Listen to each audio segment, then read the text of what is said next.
All right, well, officially, welcome everybody.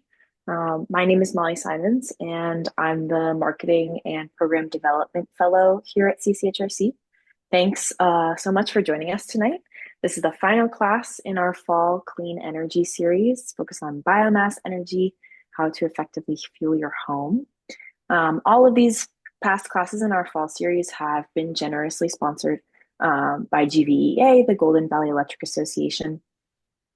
We will have a question and answer section after each presentation. So if you have a question, feel free to either put it in the chat or save it, and we'll get to questions at the end of each presentation.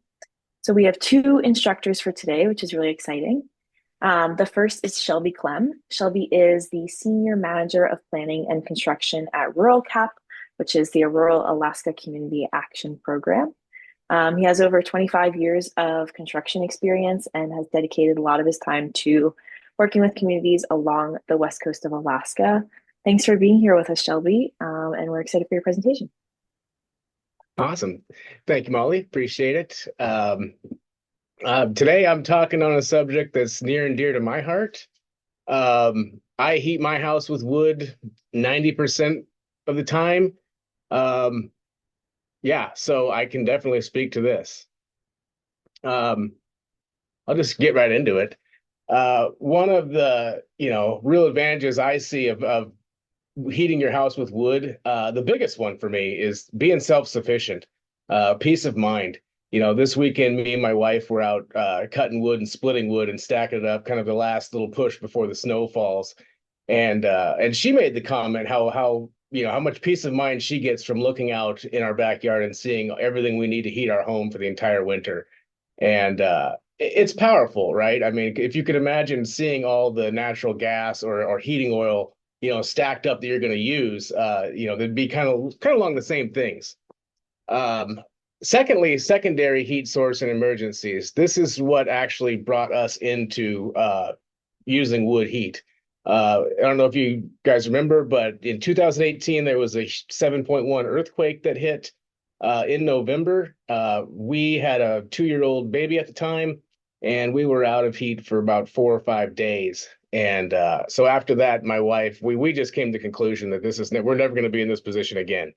And now, I mean, literally every single time, we have the wood stove going at nighttime and the wind's kicking up and the power flickers, we both just subconsciously look at the wood stove and there it is, not, just going strong. And it's really, I can't say it enough. It's peace of mind. And the other part about it is the exercise you get from it. Me and my wife spend at least one day each weekend in the summertime cutting up wood, stacking it. It's really, really good exercise. I can tell you, my back, my whole body is sore after this weekend, but I know, I did good work. In South Central Alaska, beetle kill spruce is readily available everywhere.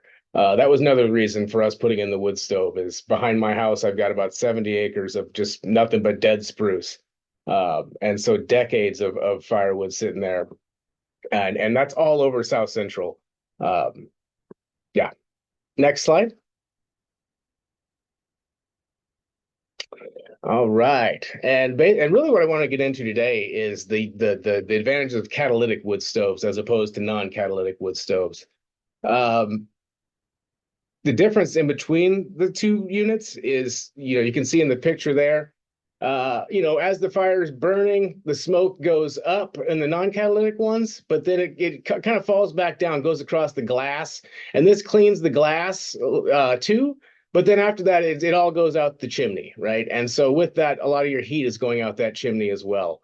A lot of the non-catalytic wood stoves, you might be hitting 50, 60% efficiency, depending on your wood.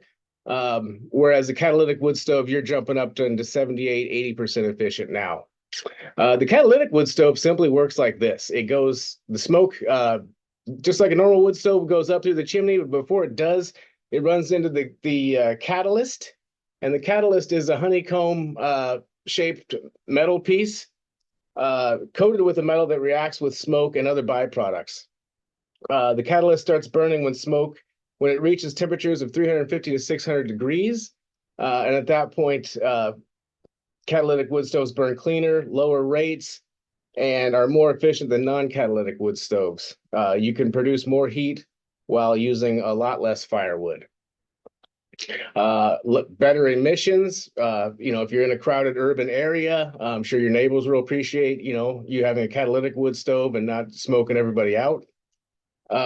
Cooler stack temperatures, they're safer. I know in my house, I can, it's not comfortable, but you can put your hand on the black pipe after a while. It's definitely cooler than it would be non-catalytic.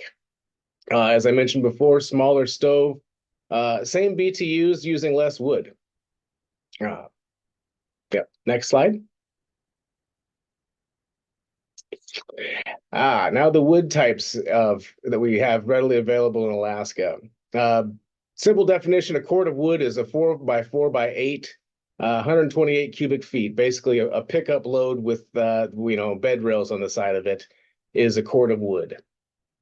Birch is the highest BTU wood we have in our state. This is like gold to me and my wife. Whenever we find a birch tree, it's we stack as much as we can up. Birch is gonna, it burns longer. You get a lot more heat out of it. We like to use spruce, to kind of start the fire. But then, mix the birch in too to let it burn for a lot longer. Get about 23.6 million BTUs per cord of birch, 16.1 per cord of spruce. I listed cottonwood and aspen here too. I don't burn in either of these two woods, but I do know some people that do. Alder is another one out in the rural communities on the west coast of Alaska. There's just not a whole lot of trees growing, so alder is one of the bigger firewoods used out there. Which brings me to my next point, properly seasoned firewood. Now, out in the rural communities, people are burning what they can get. And we install a lot of wood stoves through our weatherization program. And I can see, by the end of that summer, the chimney will be dripping up top from people using not seasoned wood, green wood, basically. And it'll kill your stove, and you're not getting any of the BTUs out of that wood. Uh, Water in the wood boils off as it burns, taking BTUs with it. Wet wood equals more smoke, and wet wood equals more creosote, increased risk of chimney fire. That is the biggest safety issue for us, the chimney fires. I had a rental that we had in Kotzebue a while back, and our stove oil ran out on a Saturday night, like it always does. And so Sunday, I decided I was going to light this wood stove that was in our rental unit. And I mean, as soon as it lit, it sounded like a jet engine was in the attic, and it burned out. It didn't burn the house down, but it was definitely scary. And I kind of make it a rule not to use a wood stove anymore that I'm not sure if it's been swept or not. So just safety things to think about.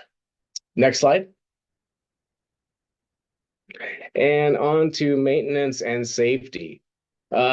Clean your units annually. And when I say that, I mean vacuum them out, make sure you get all the ash out from inside. If it has an ash pan, empty that regularly.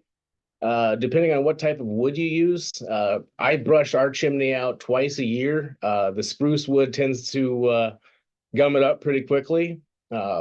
Inspect for cracks and rust on the unit. A lot of times, wet wood. Another one, burning pallets. A lot of people on the west coast of Alaska will burn pallets simply because it's the only wood that they can get. But there's nails and stuff in pallets, right? And those will create hot spots in your stove. And after a while, you'll notice cracks and rust or thin spots on your stove from those. Inspect your door seals. Make sure the rope gasket around it is new, is in good shape. And that goes to efficiency too. If you've got a leaky door or the glass is missing on your wood stove or something like that, you're not getting all the efficiency out of it at that point because it can't damp itself down. Check to see if all smoke detectors are working and are up to date. Um, it's important, but most people have smoke detectors in their house already.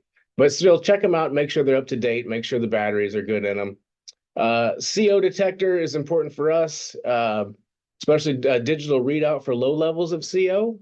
Um, a lot of people get low level CO poisoning without even knowing it, because most alarms don't go off till after 78 parts per million. So up until then, you can still, get carbon monoxide poisoning by low levels, and it accumulates in your body. In our weatherization program, we install these Defender ones here with the digital alarm, digital readout on them, that you can read at any time what the current level in your house is, what it's ever gotten to, and for how long was it at that high level. It kind of helps you trace down where you're getting your carbon monoxide from. Now, wood stoves, it's smoke. There's a visual to it. So, but if you're asleep, you don't see that. So again, the CO detector is the ultimate safety device. And a working fire extinguisher. Gauge in the green. Every fire extinguisher has a gauge on it. Look at it every once in a while. Make sure that it's, the arrow is in the green. And I always encourage our clients in the weatherization program to take it off the wall and stir it, shake it for, every couple months so nothing settles down inside of it. Make sure it's effective when you need it.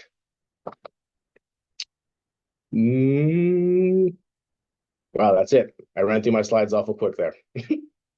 Does anybody have any questions? Yeah, thanks so much, Shelby. That was awesome to hear and great to learn about, your personal connections and your personal experience. So if anybody has any questions, we will open the Zoom up. Any questions for Shelby right before we get to Angie's presentation? So feel free to put them in the chat or just unmute yourself or raise a hand, anything that works.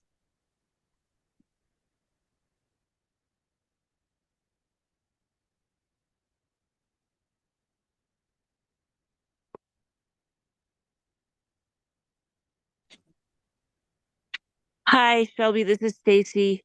Hope Hi. you guys can hear me. Um, and I've been outside moving and with a chainsaw in the background, so I may have missed this. But could you say a little bit more about just the general impact on indoor air quality of running a wood stove constantly, versus, you know, some other types of mechanical ventilation with no wood source? Like the impacts on mold. Did you mention that? Or I might have missed it because, like I said. No, no, but a wood stove does a fairly good job of ventilating your house. I know that. So if you have mold problems, it's a dry heat, and like I said, it helps ventilate your house. So you know, I don't I don't want to say that it will control the mold in your house, but it can definitely help, um, as far as that goes. And as far as indoor air quality, um, this is funny because every time I light the wood stove in our house, according to my wife, like I smoke the house out, right? So there is that, on initial startup, we do, sometimes get a lot of smoke in the house, depending on what the outside, temperature difference is, things like that. If it's windy outside, we might get a little bit till the chimney gets warmed up. But other than that, I can't speak to every wood stove, but I know ours. We don't get a whole lot of smoke or anything in the house once it's up to steady state. Does that answer your question? Yeah, well, I have exactly the same experience. I mean, we have a pellet stove now, a non-electric one, but it's more like a little wood stove. And Yeah. so sometimes we get smoke in the house. We also have not as fancy as the one that monitors the carbon dioxide, but we have, one that monitors the PM 2.5 and ramps up an air filter that does that. And Hmm. that's, so you can track it. You can see exactly, yeah, where you're getting the PM 2.5 inside from. Thanks so much. Yeah, Mindy, do you have a question? Yeah, I'm interested in how you know how dry your wood is, and when do you recommend harvesting wood throughout the year? So they make tools that you can probe your wood and see what the moisture level of it is. Under 20% is ideal. Um, that being said, when I'm cutting beetle kill spruce, I mean it's fairly dry already. You know what I mean? I try not to cut anything that's already down. If it's standing, then it's usually dry. There's a world of difference between cutting trees that are on the ground, have been on the ground for a while, than cutting trees that are, still in the air. Um, yeah, what was the rest of your question, Mindy?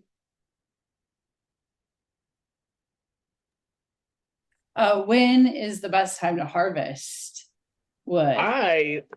So I like to harvest beetle kill spruce. I like to let it get frozen outside first. You know what I mean? I've heard rumors that if you're cutting it in the summertime, you have a chance of spreading the beetles out more. So I like to wait till it's frozen out, at least one good freeze before I go cut spruce. But birch I like to get to in the beginning of the summer because it takes forever to season birch. It takes a long time. And that being said, too, once we cut it, we have quite the process of bringing it, stacking it out in the house and then bringing it in the house for 3 or 4 days before it actually goes to the stove, just to make sure that we have our wood completely dried out. So you're only drying out birch about like within the same season? Yeah, I mean, I try to, right? I mean, I try to get it in the spring and early summer and let it sit all summer. But the summers we've had the past 2 years, it's really tough to do that with the rain we've had and just the Yeah, moisture. it's been pretty. Yeah, and so that being said, it tends to dry out a lot more after it gets like 20 below out. It freeze dries. That's interesting. And then where do you go to harvest wood? So I'm fairly lucky in the sense that, behind my house in Wasilla, we have a family that owns like 75 acres behind us. And it's just all woods, and they let me know that I can go back there and cut anything dead or down. But anywhere I've been, and Eagle River's got a lot of beetle kill spruce, and anybody I've asked is always, readily, yeah, go ahead and cut it, take it down. Mm. Um, yeah, and I'm on the Kenai now too. Every time I go to float the Kenai, it's beautiful for about the first two bends of the river, and then you come around the river and it's just beetle kill spruce. Um, Yeah, wow. Cool. Thanks, Clem. mhm. Hey, I have one more question. This is Stacy. You didn't list willow, but do you think the BTUs of willow would be closer to, what do you think? What do you know? Closer to birch. I know it's a real hardwood. Um, I don't have a whole lot of it, but I know it is a hardwood. You could burn it. Um, yeah, I just don't have a whole lot readily available to me. Yeah, cool. Thanks. I have one more question too. Mhm. Is there a resource online that you can find, for like the BTUs that are, the right BTUs to burn depending on what wood you are using? Oh yeah, yeah, yeah. It just Google any BTUs of wood in Alaska. That's why I Googled it to get what I got here on my slides. So and they list at least 100 different types of wood on there. I was just trying to get the major ones. Yeah. Okay, cool. All right, cool. Any other lingering questions? We'll have another Q&A at the very end where you can ask questions to either Shelby or Angie.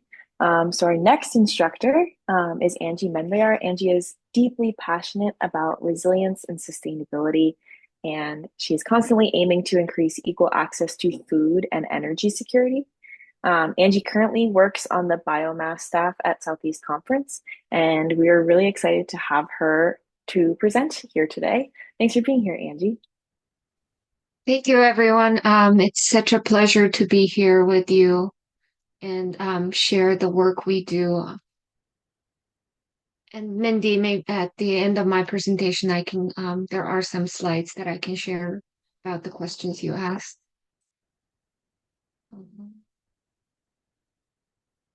Okay, can you all see my slides? Yep. Great.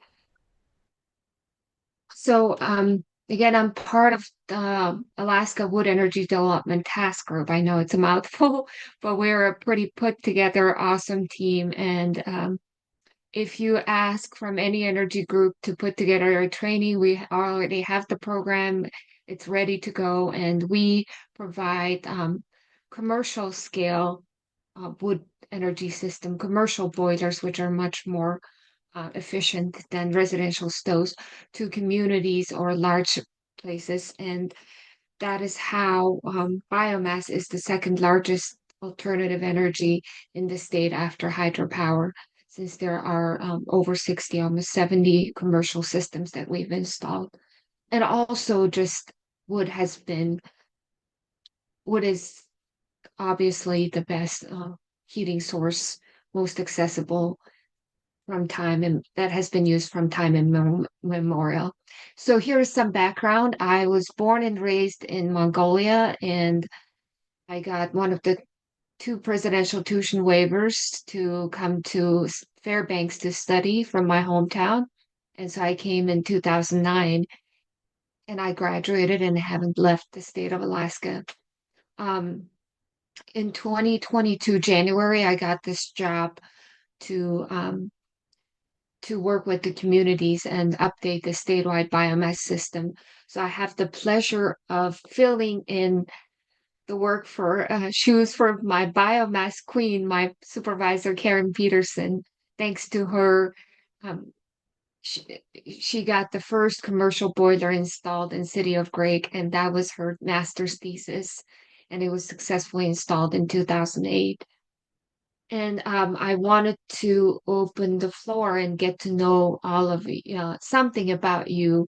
If you don't want to speak, you can put in the chat where you're calling from and what interests you about biomass or what you want to learn today.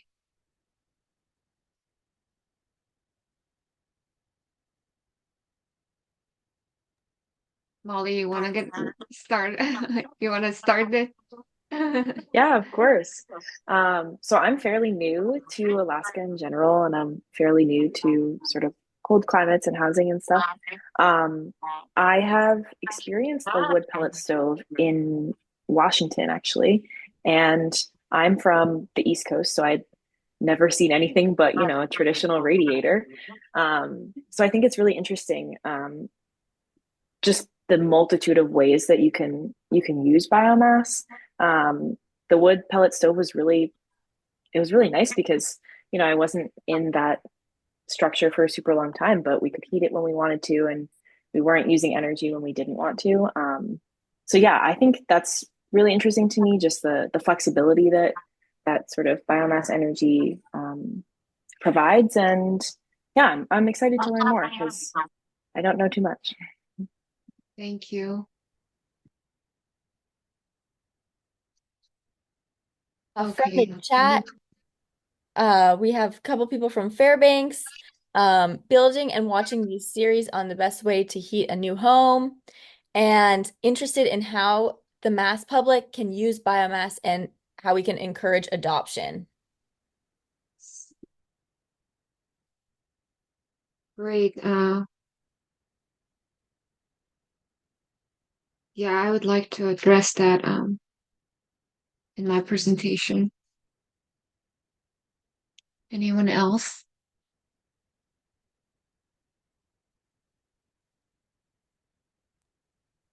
Rosa, Angie, where are this you is, calling? oh, Yeah, oh, sorry, go go ahead. ahead. No, no, is that Stacy? Yeah, I was wondering if I'm just hoping you're going to describe as many of the 60 different, like I'm just curious, are they mostly in Southeast, or what's the distribution around the state of the, successful biomass installations? Good questions. I had a map, but I didn't really go much into the commercial systems because it's mostly focused on residential. We have quite a few systems in the interior. Galena being one community that I will bring up. Galena currently displaces over 100,000 gallons of heating fuel oil with their wood chip boiler. and it has been installed in 2010, and it has been a terrific system. There are cordwood boilers in remote villages, quite a lot in Southeast, but the pellet boilers are struggling because of pellet supply issue, which is but there's systems as high up in the Northwest Arctic borough as Kabuk too. Ambler also got a system, and it was featured on NBC or One National media last year. So it's spread all around the state. And I think beetle kill trees is the best opportunity that we can utilize wood for and create more large scale, commercial scale systems around the beetle kill areas so we can utilize them. You have another So comment in the chat. It is discouraging when we need to burn wood the most for heating there. It is always a burn ban. Usually temperatures around -15 to -40. oh, so that's because of the air quality?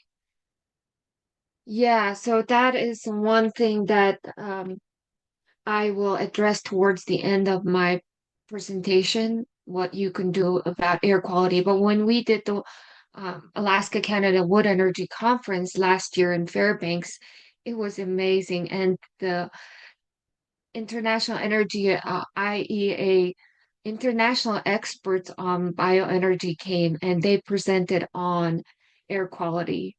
So I think I will put together a resource for all these things that people are asking for.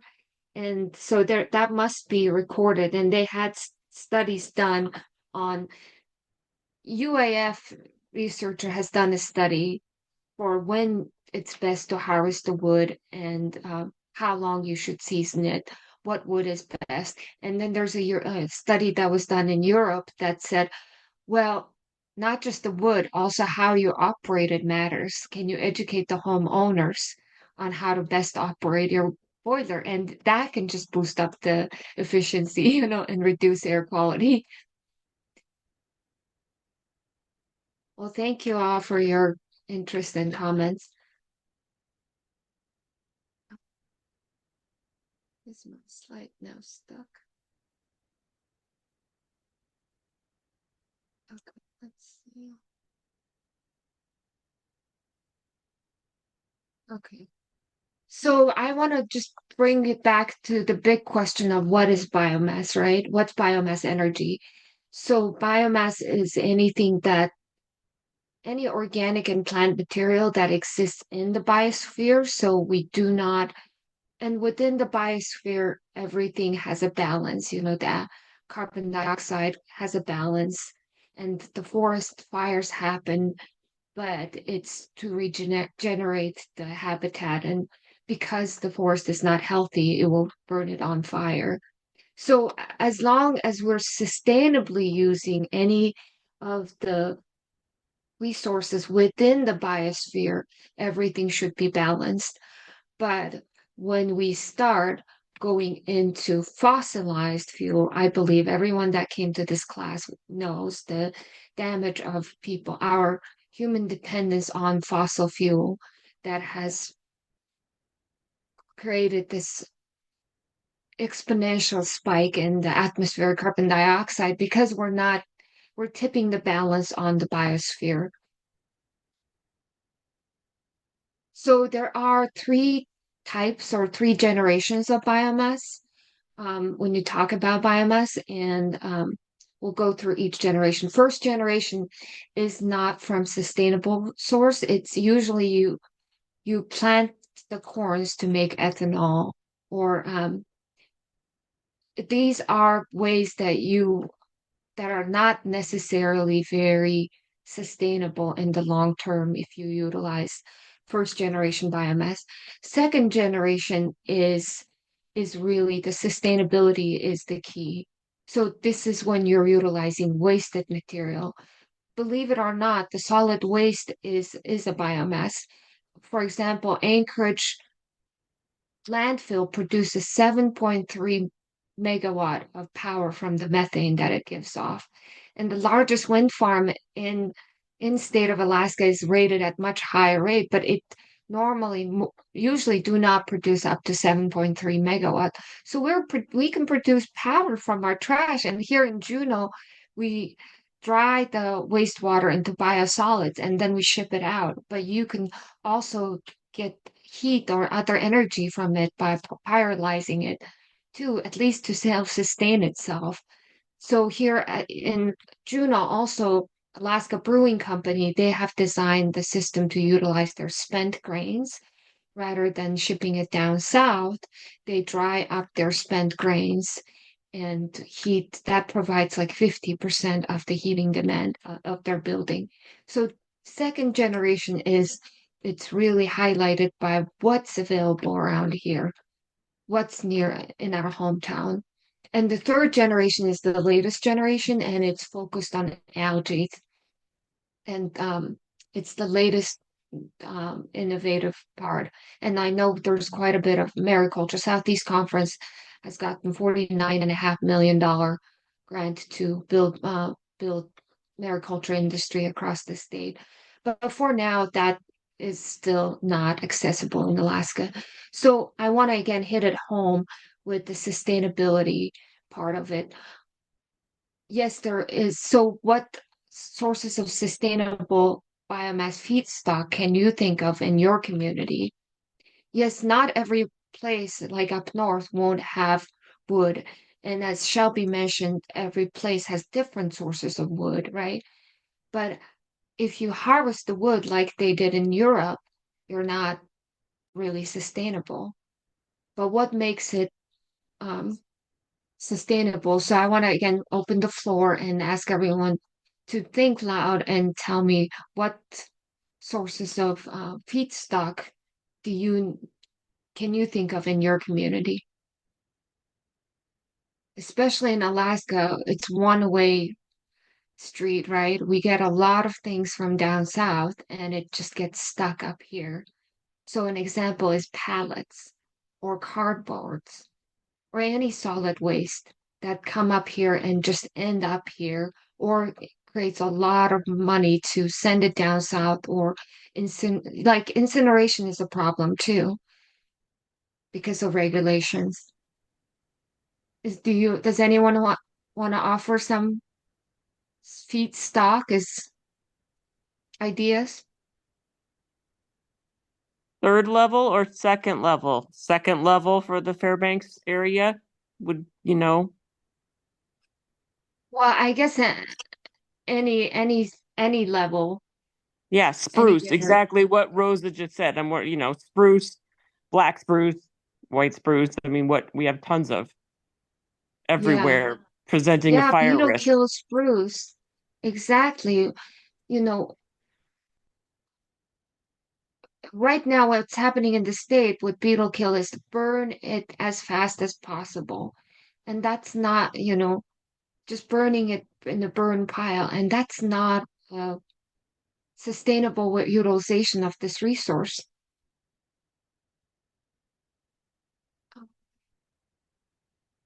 Okay, so what do we do with woody biomass in this state, right? 30% of our land mass is wood, but there is quite a bit of beetle kill trees. And here in Southeast, there are two different infestation happening too. And also the Tongass has a roadless rule, which means because it's not wildfire hazard after a timber sale, they just leave all the call logs and um, all the residuals behind and leave it on the forest floor to rot. And they close the road because you cannot keep that road open. So no one can go in there and get the firewood from the call logs or spend, and then so it just rots on the floor. And there are some terrific sites of timber sale here in Southeast. So what are benefits of utilizing wood for heating? Forest management, right? Like I said, if you can, like we are saying, if you can remove the dead trees or the cut logs and all these wasted wood.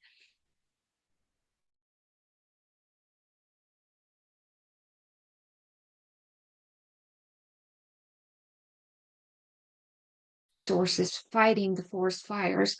When if you manage the forest well, you can create fire breaks and utilize those trees, which is what's happening in Tok, Alaska. Tok School got the first um, wood boiler in school, and the school itself was in a wildfire hazard zone with no escape. But thanks to that boiler, they've saved a lot of money on heating fuel oil, and they built these beautiful, beautiful greenhouses that feeds the children through the school year, and they also sell the greens during summertime when school is not in season.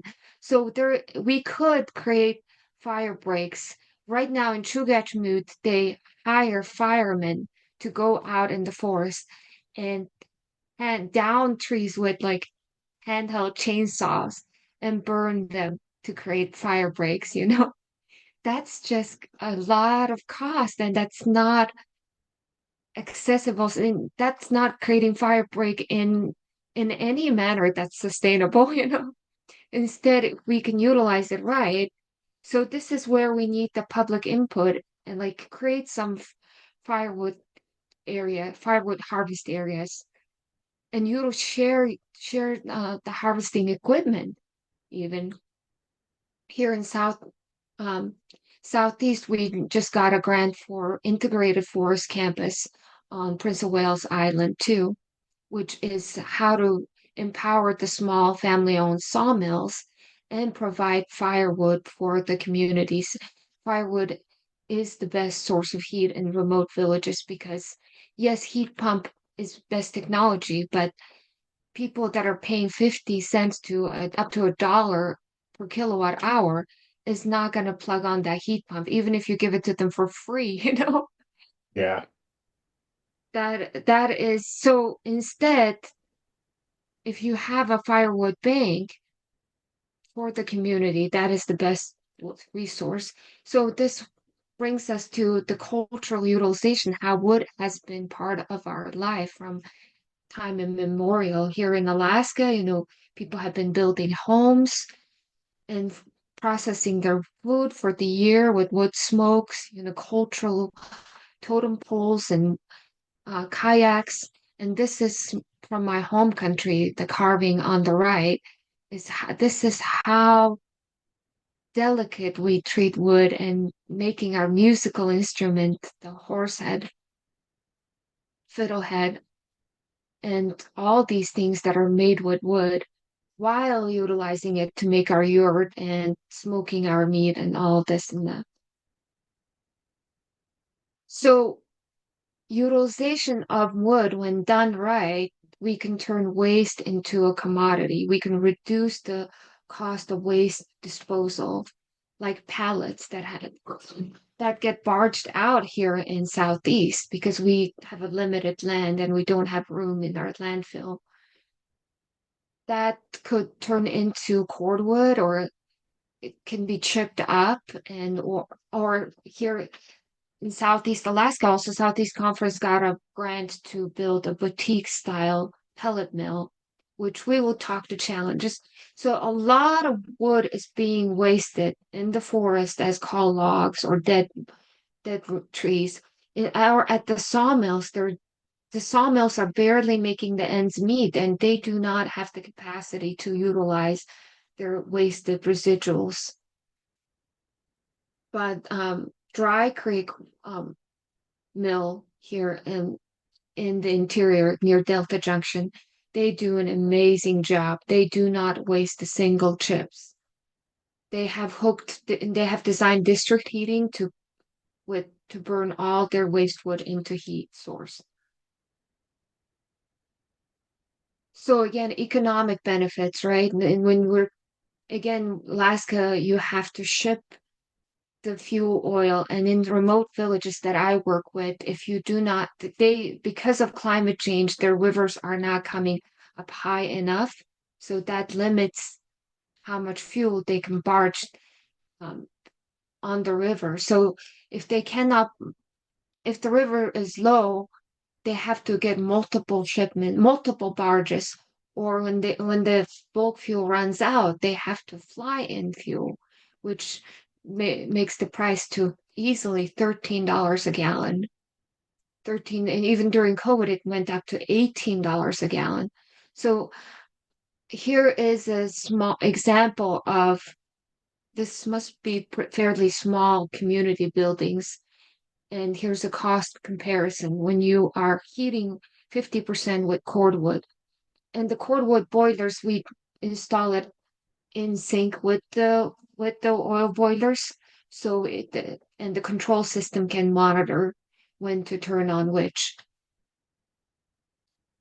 So you can see the price difference, right? In the tribal office building, it's at least you're spending at least 3 times more money. You're just handing it to Crowley's or some oil companies. Whereas with the cordwood, you're giving the 1800s to your community members for harvesting wood. And then you're paying someone to stoke the fire and maintain the boilers.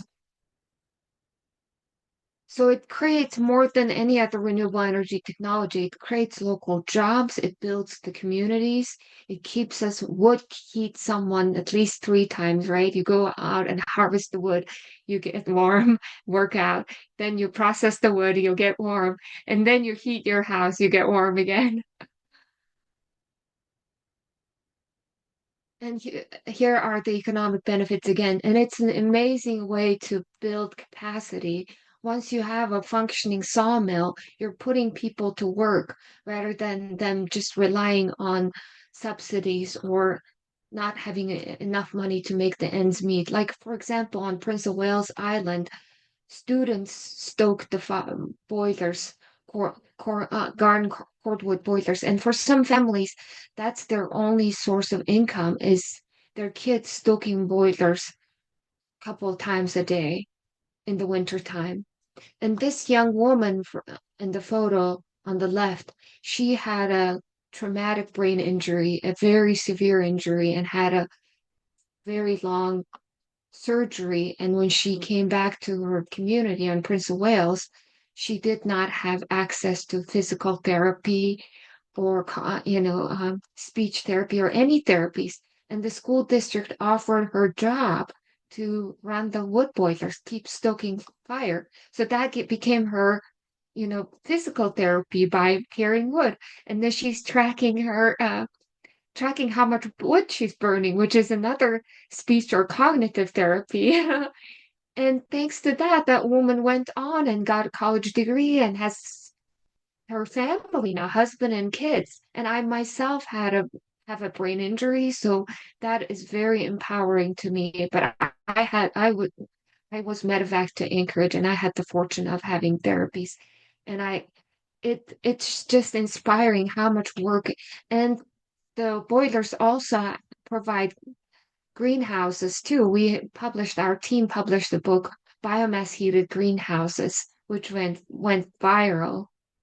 And if you need copies, I will also include that in the resource page. We can mail you hard copies or you can find it online. So now coming back to the residential side of things, right? First, efficiency first, anything. And our engineer Devaney will say the biggest energy savings is the dollar you do not spend on energy. So make it tight and then design your homes to heat at lower temperature. In-floor heating is best because it requires 120 degrees. The cordwood boilers that we install, it cannot go up to like 180. If you have to stoke it so many times to get it up to 180 degrees. So it's best if you can design your home with a low temperature heating system. And then local lumber home is what as our team focuses on. Our grants and funding do not allow us to work on residential systems, but we work on it tangentially through supporting local sawmills and local lumber housing instructions, which I will talk more. And then efficiency, which this has been already come up, right? Using efficient boilers and then also seasoned wood. And you know that Fairbanks has Aurora Energy and kiln dried firewood, but they're still struggling with sourcing wood um, at an affordable price and sell. They have plenty of demand. Their passion is to improve the air quality and provide people really nice dry wood that burns efficiently. But it is really a work of love for them to keep the work, keep what they're doing. So this is where the public can come in handy, is to know of these resources and utilize them and support them. And again, I want to give a shout out to my friends at the Alaska Adaptable Housing. They're working, innovating on efficient housing, utilizing wood, right? You ask me what's the most carbon efficient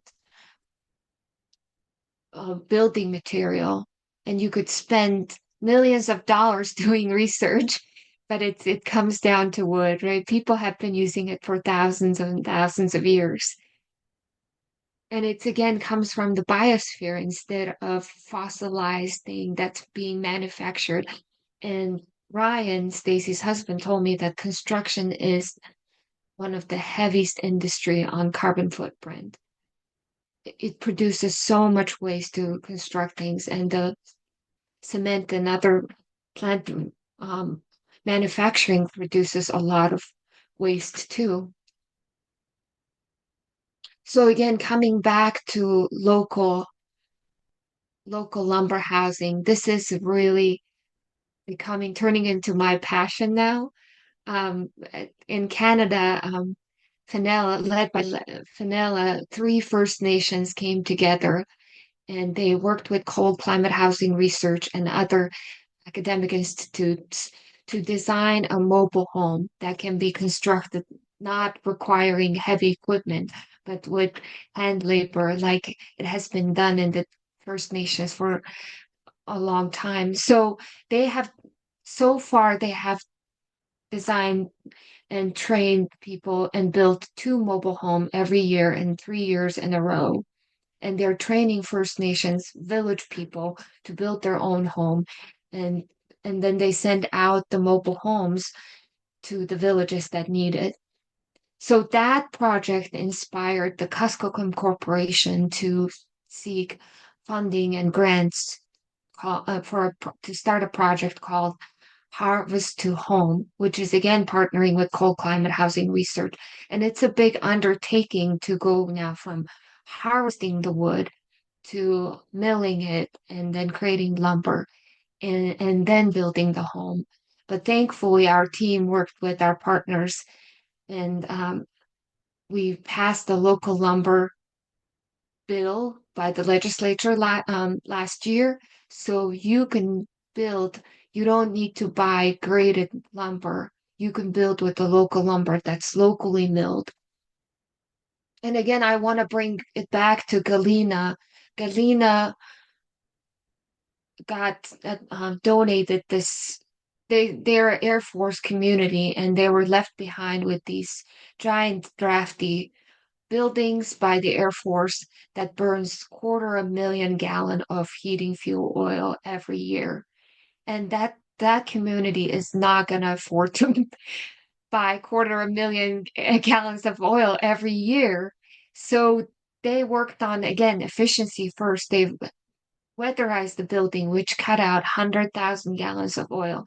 And they built the capacity and got the equipment and installed a large scale chip boiler, which cut out another over 100,000 gallons. So now from 250,000 that the Air Force was burning, now they burn up to 30 to 50,000 gallons of oil to heat the same building, which is huge in savings, huge in carbon emission, you know, and the beautiful side of benefits of that is it built the capacity for the community to harvest and chip wood and create fire breaks in their nearby area, but their harvesting time was limited to winter times. And you have these handy men, really skilled men, and you cannot hire them just on during winter times, you know. So in the last few years, they have built the capacity to build local homes. They started building from local, those mobile home kits that get shipped up to Alaska. We have all these wood and then we ship up mobile home kits up to our region, which is bananas. But they started from building a local home kit to then say, well, we have the total capacity to build from lumbers. They do not have lumber grade wood at their trees there, so they build with imported lumber. And just last year, Ryan, Stacy's husband, drifted some lumber grade wood to Galena and they milled it and used local siding, made local siding as an addition to their housing. They're going from this simple chip boiler to now grading a Alaskan tree to build into a local home, which is just phenomenal. And this is what wood energy and what building capacity can bring. So I brought together these people. There are many other people that I'm not naming here that are doing similar thing, like at Shansi Corporation on Craig. Prince of Wales Island is one of the lowest income level communities in Southeast Alaska, and it's a struggling timber industry community. They have lots of road, but the sawmills are struggling. So we're working with them to them into young growth harvest and then build homes and make value added products. So Shansi Corporation has been working with funding from U.S. Forest Service. They have started community wood bank, and they're not just giving it to Craig, where their community, they're giving it to all 6 communities in the region. But again, this is grant funded, and we're working with them to build that capacity and make the process sustainable. And they're working on also creating local cabin kits and then leasing their land and providing affordable housing to their tribal members who are getting priced out to live on their own land because of this housing crisis and the high prices of housing all across the country, not just in Alaska. So I am very excited to be working with these people, bringing together these people that are doing work on the ground and just providing them with the resources that they need. And this is where we will need public input. And this is where we want to design training programs for public and just, build these capacities that can then, work on many more multiple generations building capacity. And only then can we make the best use out of the millions of dollars of grant that are coming into the state that the government is giving away. Or otherwise, we'll just end up with these wasted technologies that are again, Alaska is a one-way street, right? It just gets dumped in the villages and people have no use for it. And I have put in some resources. This is going back to Mindy's question, when do you harvest the wood? We had the phenomenal speaker at the Wood Energy Conference who presented her study on harvesting wood at different times of the year and measured the moisture content to see what's best recommended for interior Alaska. And I wanted her to tag team with me, but she couldn't. And I will be happy to provide her contact information and possibly the presentations and findings. And like I said, Aurora Energy, out of their passion and good heart, are working to provide kiln dried firewood. And they have bought the pellet mill that was in North Pole, and it just couldn't function. It's not feasible because, Home Depot and Lowe's bring pellets at loss to make the local pellet supplies out of business. And again, the workforce is the key cornerstone here. Even Aurora Energy, Susan Shopper kept saying, I just need more of these men that harvest wood for me. There's not enough men and all these handy men are now getting old and going out of workforce. And so as a result, we have these beautiful wood shops and work spaces in the villages and across Alaska that are just sitting empty because we don't have that training program that can train or the funding to pay those people to train the next generation of folks. And as for efficient burners, my supervisor and the queen of biomass recommended checking out the EPA wood boiler certification. And you can filter it by the efficiency or filter it by emission. Especially in Fairbanks, you should probably filter it by emission. And I will compile more resources and post it on our website. And I can send it to also Rosa and Molly to spread it to anyone that came here. And last but not least, I have a mushroom startup business. And I conducted the regional mushroom feasibility study. If you can make so much utilization out of wood, and one sawmills down south have started exporting their chips, sawdust and chips to mushroom farms. And we have all the wood here that's just, and here in Southeast, we live in a fungal heaven, it's a rainforest. So it's my dream to get that going and make another use out of wood that's being wasted. Thank you, everyone. Yeah, thank you so much, Angie. That was awesome to hear, such a comprehensive talk about biomass energy. So we'd like to open it up for any questions for Angie or any lingering questions for Shelby. You can put them in the chat or you can raise your hand or just unmute, whatever works. We have a couple comments in the chat that I will read out. That Aurora Energy has the best wood and they can't keep up with demand because people are going to them first. And also that Aurora Energy's wood is expensive, potentially up to $545 a cord, which is pretty expensive. So yeah.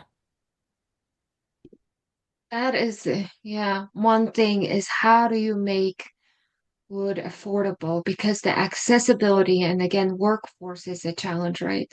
So when it's so hard to, because of the rugged terrains and because of short seasons, it's expensive to harvest wood and then the manpower to process it.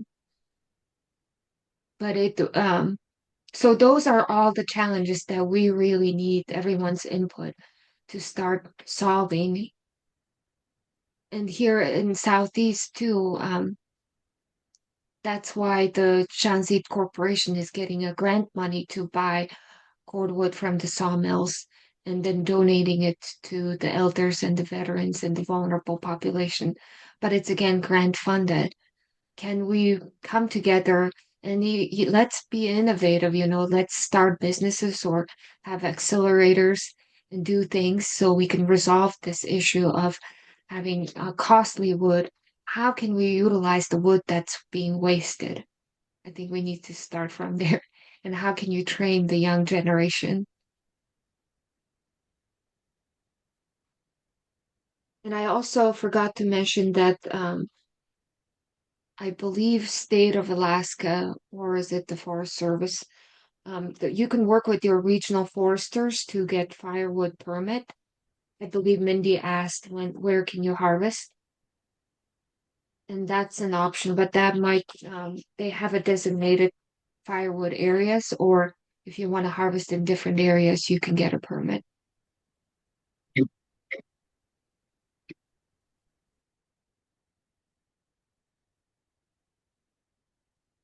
So this question for both of you, it seems like the barrier to more people harvesting more wood is it's a big, you know, it's a lot, it's expensive to get all the equipment to be your own logger. And then it's very expensive to maintain that equipment. And let's not joke. I think that logging, maybe not in Alaska, but logging is the most dangerous legal profession in the United States, except crabbing in the Bering Sea, Yeah. Mindy, right? I almost had a tree follow me this weekend. Oh no. Yeah, there's definitely that side of it for sure. Yeah, Uh, actually, the it's treetops are snapping out here in this storm in the interior. Yeah, I mean, we've had a heck of a windstorm in Wasilla last week, and my daughter's one that she heard trees blowing down in the backyard, and I knew they had to be birch, so I ran out there. But for sure, there's a danger aspect to it. It does get kind of a little bit crazy sometimes. They don't always fall like you want them to. But I can't say it enough. It's good exercise, right? I love doing it. I mean, it's hard. Yeah, like Angie was saying, the terrain, getting a lot of your wood out. You know what I mean? But at the same time, every time I don't pay my Instar bill, um, I love it. And I can speak to that. Our Instar bill went from like $400 a month in January and February to I think it's right around 110 now. So it pays for itself. Thank you, Shelby and Angie, and thanks to GVA for sponsoring tonight's presentation. If you enjoyed this class, we have more classes in the spring, so we'll announce our spring series early next spring. And we'll announce these classes to our mailing list, so be sure to join that on our website. We will put the link in the chat. Or if you just want to learn more about CCHRC in general, we can just visit us on our website. Thanks so much to everybody for attending tonight's presentation, and have a lovely rest of your night.